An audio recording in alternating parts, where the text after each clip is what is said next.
A bakery worker sees four abandoned children in front of his bakery, but when he gets closer, he hears, "Hello, everyone. Enjoy these relaxing moments while you watch the bakery." Dulce Esperanza was located in a small town in Vermont. In winter, the town was blanketed in white snow. It was a cold morning like so many others, but for Michael, it was the beginning of a story he had never imagined. Michael, a man about 35 years old, had owned the bakery since his mother passed away. Dulce Esperanza was not just his workplace, it was a place where he poured all his memories and love for his mother. He opened the bakery every morning, always greeting customers with a kind smile, even though he often felt lonely inside. This morning, as usual, Michael stepped outside to shovel the snow in front of the bakery. However, right at the doorstep, he froze when he saw a large cardboard box. "What's this?" Michael murmured, frowning. The box looked old and worn, with one corner torn. Michael bent down to check it, and as he lifted the lid, he was stunned by what he saw inside. Four children shivering from the cold. The youngest, perhaps just over a year old, was curled up in a thin blanket. The other three, around 2 to 5 years old, huddled close together, their eyes filled with fear. Fear stared at Michael as though he were a threat. "Dios mío," Michael exclaimed, his heart pounding. "What are you doing here?" He crouched down and gently extended his hand. The oldest girl, probably around 5 years old, immediately shrank back, her eyes panicked. "Don't be afraid, I won't hurt you," Michael said in the gentlest tone he could muster. Without hesitation, he carried each child into the bakery. The warm air inside brought a faint pink flush to their pale faces. Michael quickly fetched blankets from the back room and wrapped each child snugly. He prepared warm cups of milk and some small pastries, setting them on the table. "Are you hungry? Have a little something," Michael said, handing the cup to the oldest girl. After a moment's hesitation, she took it, but kept her eyes fixed on the window. Michael sat down across from them, a mixture of worry and anger in his heart. Who could abandon these children on such a cold morning? He looked closely at each of them. They each wore old, worn coats, but what caught his attention most was a small symbol on their clothing. A triangle with an unfamiliar letter inside. "What's this?" Michael muttered, touching the symbol on one of the children's jackets. But as soon as he did, the oldest girl screamed, "Don't! Don't touch it, they'll come!" Michael jumped back, startled. "Who are you talking about?" he asked. But the girl just shook her head, tears streaming down her face. Michael took a deep breath to calm himself. He couldn't afford to panic. Instead, he decided to check outside again. As he stepped out, the biting wind felt colder than ever, but there was no one around, just the white snow covering the ground and the tightly shut houses. The town seemed as peaceful as ever in the morning, but Michael sensed an unusual unease. He went back into the bakery and called his close friend Isabel, who worked at the police department. The call rang a few times before Isabel answered. "Michael? What's going on? Why are you calling so early?" Isabel asked. "I need you to come here right away. Something serious has happened," Michael said, his voice betraying his tension. "Exactly what is it?" Isabel inquired. "For children. I found them in a box outside the bakery this morning. They're terrified and have strange symbols on their clothes," Michael explained. "Symbols? What kind of symbols?" Isabel asked, her tone now serious. "I'm not sure, but I think it's connected to some kind of organization. Can you come over now?" "I'll be there right away," Isabel replied quickly before hanging up. Michael exhaled deeply. Just then, the oldest girl's eyes fixed on the window again. "Mister, they're coming." Michael turned to look out but saw no one. Still, a chilling feeling down his spine told him not to ignore her words. A short while later, Isabel arrived. She was a woman around 30, with short hair and sharp eyes. "Michael, where are the kids?" she asked as soon as she entered. "Over there." Michael pointed to the corner of the room where the children sat huddled together. Isabel walked over, inspecting each child and the symbols on their clothes. She looked serious. "We need to talk immediately, Michael. I think I know what this is." She closely examined the symbols. "Michael, do you recognize this symbol?" she asked, lowering her voice so as not to frighten the children further. Michael shook his head. It looks familiar, but I can't pinpoint it. Do you know anything? Isabel asked. She nodded slightly. I've seen this symbol in a report about a cross-border child trafficking ring, but I need to investigate further to confirm. She crouched down, looking into the frightened eyes of the oldest girl. Sweetheart, do you remember anything about where you came from? Who brought you here? The girl trembled, avoiding Isabel's gaze. After a while, she whispered, I don't know.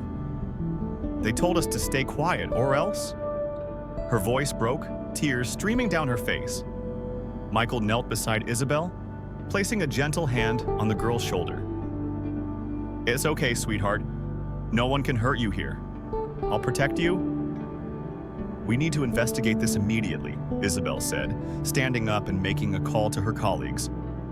I'll report this case, but Michael, if this really involves a criminal organization, they won't give up easily. You need to be extremely careful. Michael clenched his fists, looking at the children. I can't let them go back to those people. They're innocent. Isabel nodded. You did the right thing by calling me. But listen, if anything unusual happens, you must report it immediately. These people are not just dangerous. They'll do anything to cover up their crimes. Michael fell silent, the unease in his heart growing stronger. Before he could say more, the doorbell startled both of them. Michael turned to see a tall, polished man step inside, wearing a perfectly tailored black suit with his hair slicked back neatly. It was James. Michael immediately recognized him from stories he had heard. Buenos dias, James said smoothly, his voice confident and velvety. May I come in? Michael reluctantly nodded, trying to keep calm. Hello, how can I help you? Michael asked. James smiled faintly and stepped inside, his gaze sweeping across the bakery slowly. I heard your bakery is quite famous in town. I'm here on business and thought I'd try your renowned pastries. Michael made an effort to keep his voice steady. We're always happy to serve customers. What kind of pastry would you like to try? James didn't answer immediately. Instead, his eyes lingered on the corner where the children were huddled. Michael quickly stepped forward, blocking his line of sight. Just some kids belonging to a customer, he said quickly, attempting to sound casual. They're waiting for their parents to pick them up. James smirked, his eyes still scrutinizing the room. This town is so peaceful. I like the atmosphere here. Oh, I'll try your apple pie. I hear it's your specialty. Michael nodded and went into the kitchen to get the pie, but his mind raced with questions. He knew James wasn't here just to buy pastries. The way he looked at the children and his calculated manner of every move all signaled impending danger. Meanwhile, Isabel watched James from behind the counter. She didn't say anything, but Michael knew she was analyzing every gesture he made. When Michael returned with the pie, James's demeanor shifted. He stepped closer, his gaze turning cold and sharp. Listen, Michael, James said quietly, his tone icy. I think you understand that there are things you shouldn't interfere with. Be careful. Michael clenched his fists but didn't react. He didn't want James to see his worry. I don't understand what you're talking about, he replied. James smirked. Good. I hope there won't be any misunderstandings. He took the apple pie and turned to leave. Before stepping out the door, James glanced back at Michael. Have a nice day, Michael. The door closed, but the tension in the room lingered. Michael turned to Isabel. What do you think of him? Very dangerous, Isabel said. James isn't someone we can take lightly. I'll look into him further, but you need to be extremely careful. If they find out you're protecting the children, you'll become their target, she warned. Michael clenched his jaw. I can't let that happen. Isabel nodded. You did the right thing by calling me, but remember, if anything unusual happens, report it immediately. These people are not just dangerous, they'll do anything to cover their crimes. Michael fell silent, the weight of the situation pressing down on him. Before Isabel left, he went back to the children. The oldest girl, Lucy, looked at him with tearful eyes. Mister, he's a bad man. Don't let him take us. Michael sat down beside Lucy, placing a comforting hand on her shoulder. I won't let that happen, I promise. Lucy remained silent, but the fear in her eyes was clear. He knew keeping this promise wouldn't be easy, especially with someone as dangerous as James involved. After James left, Michael felt the pressure bearing down on him. His small bakery, once a place of peace, now the center of unpredictable danger. He looked out the window where James's footprints led into a sleek, black car parked at the end of the street. The car didn't move, as if waiting for something. Michael took a deep breath, trying to steady himself. He turned back and saw Lucy still sitting, huddled and staring at the window. The three younger children were exhausted, asleep on the couch, wrapped in blankets he'd brought out. Michael sat next to Lucy. "Do you know who he is?" he asked softly. Lucy nodded slightly, her eyes red and swollen. "He's one of the people who took us. I don't know his name, but he and the others always yelled at us. They said if we didn't listen, we wouldn't get to eat." A wave of anger surged through Michael, but he kept his voice calm. "Do you remember anything about the place? Was it a house or somewhere else?" Lucy trembled, hugging herself tightly. "It wasn't a house, just a big, cold room. I don't want to remember anymore." Tears spilled down her cheeks again, and Michael's heart ached. "All right, sweetheart, we won't talk about it anymore. But I promise no one will hurt you again," Michael said softly, brushing her hair. Lucy looked up at him. "You won't let him take us, will you?" Michael looked into her eyes, filled with resolve. "No, I won't let that happen. I promise." He tried to keep himself busy tidying the bakery, but his mind kept racing. Isabel had promised to send more information about James, but Michael knew she couldn't intervene openly without sufficient evidence. That afternoon, the doorbell rang again. This time, an older woman, Mrs. Rosa, a regular customer. She always brought cheerfulness with her, lively chatter, and a warm smile. "Michael, it's so cold today, isn't it? Do you have any apple pie?" "My grandkids love it," she said, her eyes twinkling. Michael forced a smile, but Mrs. Rose's eyes quickly caught the corner of the room where the children were still sitting. "Whose kids are those?" she asked, curiosity lighting her face. Michael hesitated, unable to tell the truth, but unwilling to lie either. "They're the kids of a friend. She had an emergency and asked me to look after them," he replied, trying to sound casual. "That's kind of you," Mrs. Rosa said with a smile, choosing her pastries. Then she paused, giving Michael a curious look. "Michael, I don't know what's going on, but if you need help, don't hesitate to ask." Michael smiled gratefully. "Thank you, I'm fine. Take care on your way home." When she left, Michael exhaled deeply. He didn't want anyone in town to get involved, but he knew James's appearance was no coincidence. The risk that the children might be discovered was growing by the minute. That night, Michael decided to move the children upstairs to his storage room. He rearranged the space, laying out mattresses and blankets to create a cozy sleeping area. Once everything was ready, he sat beside Lucy, who was still awake. "Lucy, I need you to do something for me," Michael said softly. "If any strangers come near the bakery, you promise me you won't go outside, okay?" Lucy nodded, but her eyes remained worried. "Mr. Michael, will they find us?" Michael smiled gently. "No, sweetheart. The police are protecting us. No one can hurt you now." Meanwhile, Isabel was at the police station, leading a team meeting. On the table was a map of the house where the children were staying, along with protection plans. She spoke firmly. "James and his accomplices will definitely make a move in the next few days.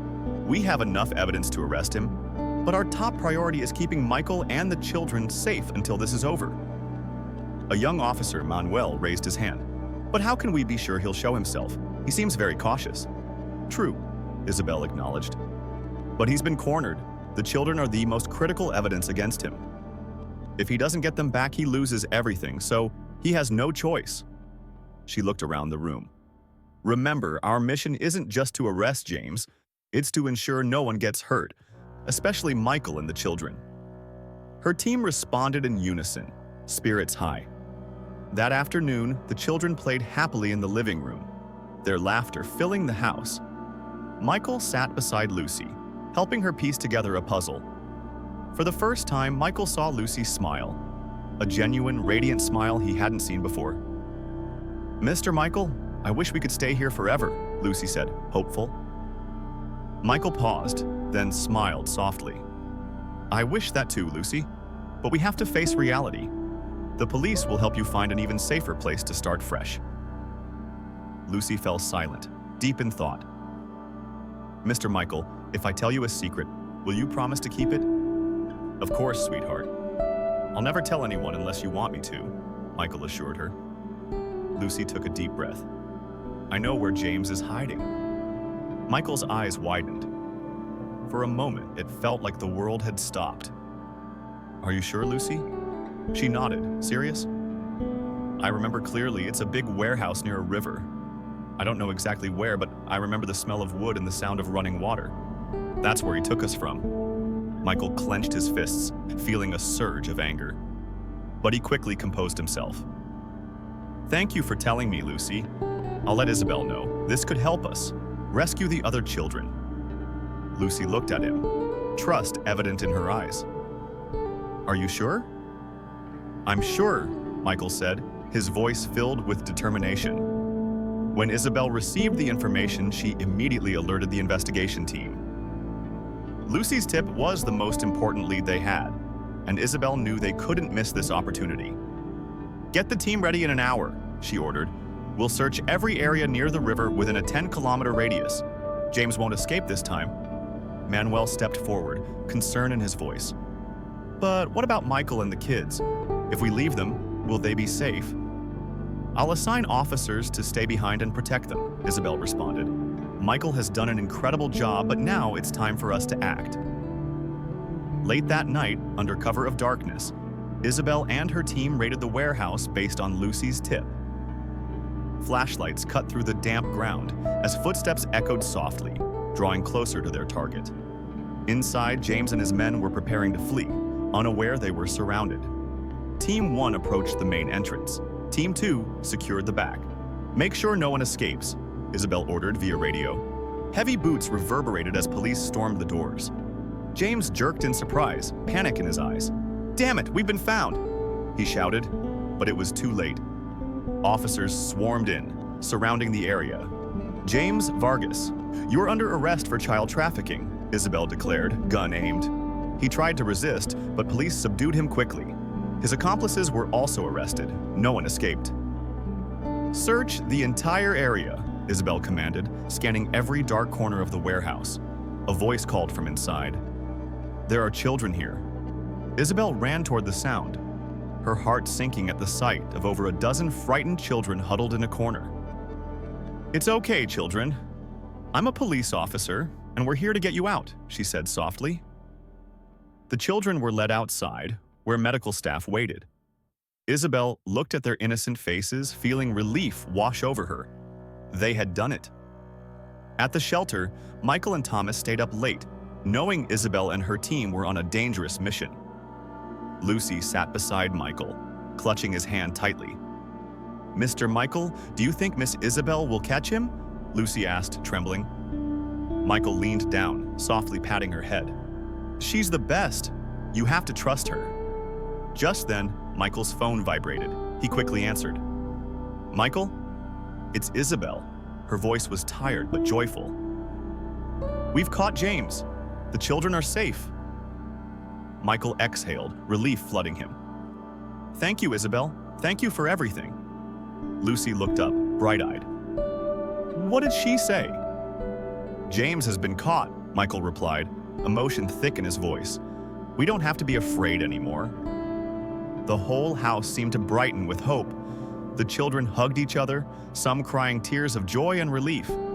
A few days later, Isabel visited the shelter with small gifts, coloring books, toys, new clothes. She saw Michael helping Lucy fold clothes while the younger children played nearby. Good morning, Isabel greeted with a bright smile. Buenos dias, Michael replied, happy to see her. What did you bring this time? Just some gifts for the little ones, she said, placing a bag on the table. I also have more good news. She looked at Lucy. We found your family. Lucy went quiet, then looked up at Michael. I don't want to leave you, she said. Isabel sighed softly. Lucy, I understand, but your relatives love you very much and want to bring you home. Lucy turned to Michael, tears in her eyes. Mr. Michael, do I have to go? Michael knelt, taking her hands. Lucy, I want you to have a complete family, but no matter where you are, I'll always be here for you. Lucy didn't speak, she just hugged him tightly. I'll never forget you, Mr. Michael, she whispered. Weeks later, James and his accomplices were brought to trial. Thanks to Isabel's solid evidence and the children's testimonies, James was sentenced to the harshest penalty. The child trafficking ring was dismantled. Michael returned to his routine at Dulce Esperanza bakery, but his heart bore scars that would never fade. He no longer saw Lucy and the others by his side, but his greatest joy was knowing they were safe and happy. Isabel often stopped by, bringing updates about the children. One day, she carried a large envelope. Michael, this is a letter from Lucy. Michael opened it and read the scrawled handwriting of the little girl. Dear Mr. Michael, I miss you very much. My new family is wonderful, but I'll never forget what you did for us. One day, I'll come back to visit you. Michael smiled as he folded the letter. We did it, Isabel. We gave them a new chance at life. Yes, Isabel replied, pride shining in her eyes. It's all thanks to you. The Dulce Esperanza bakery returned to its peaceful routine, now carrying a new meaning as a symbol of hope and compassion. Michael looked out the window at the snowflakes beginning to fall, his heart filled with warmth. This story reminds us that kindness and courage can create profound change. Michael didn't hesitate to protect innocent children, even when facing danger from a powerful criminal organization. His determination, combined with Isabel's efforts, proved that justice and unity could prevail. Most importantly, it underscores the belief that every child deserves to live in love and safety. If you enjoyed this story, we invite you to give it a like and subscribe to our channel. Your support motivates us to keep bringing heartwarming stories almost every day.